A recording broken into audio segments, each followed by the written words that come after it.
Right now I'm here with real estate attorney Josh Ribner from Gilmartin McKenzie over in the Newton office.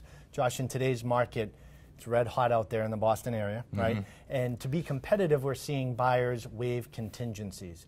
So with that being said, what should a buyer be aware of when waiving an actual contingency?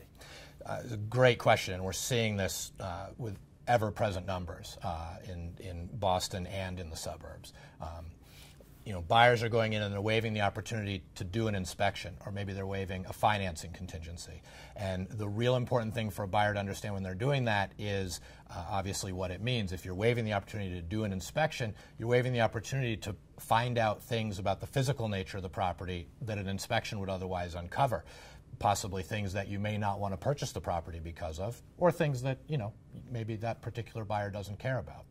On a financing contingency side, similarly, they'd be waiving the contingency to back out of the transaction if there were a concern about their financing, or if there was an issue with the appraisal or the property from a financing standpoint.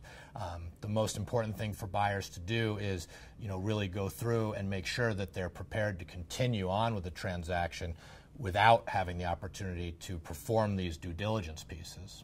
And if you're going to waive a contingency, you want to make sure that your A-team is in place. And what I mean by that is your real estate attorney, real estate agent, and your lender are all on the same page, making sure that it makes sense to waive it.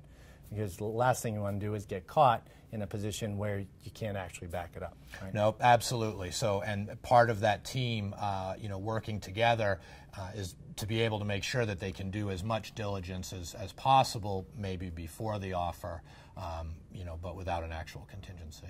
Great and very important information. So thank you, Josh. Thank you. And if you're in the market to buy or sell your home and looking to connect with a professional real estate attorney here in the greater Boston area, you can connect with Josh Ribner directly by going to gmlawllp.com. And remember, we have more tips right here on our page on boston.com.